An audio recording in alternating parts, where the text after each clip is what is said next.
اس flat میں زکوٰۃ جس کو تجارت کی نیت سے خرید کر کے کرایہ پر دے دیا ہو۔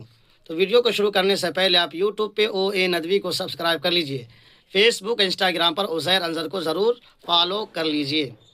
تو سوال ہے کہ اگر کسی شخص نے تجارت کی نیت سے کوئی فلیٹ خریدا پھر اس کو کرائے پر دے دیا تو اس فلیٹ میں زکوٰۃ واجب ہے یا نہیں، یہ آپ کا سوال ہوا۔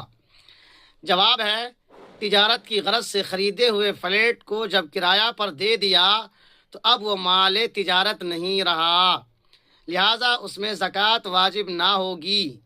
البتہ اس فلیٹ کے کرایہ کی جو آمدنی ہے اگر وہ نصاب کے بقدر یا اس سے زیادہ ہو جائے اور اس پر سال بھی گزر جائے، اگر اس پر سال گزر جائے تو اس پر زکوٰۃ واجب ہے۔ یہ مسئلہ ہے۔ تو ویڈیو کو دوستوں میں شیئر کر دیجیے گا، لائک کر دیجیے گا، کمنٹ کر دیجیے گا۔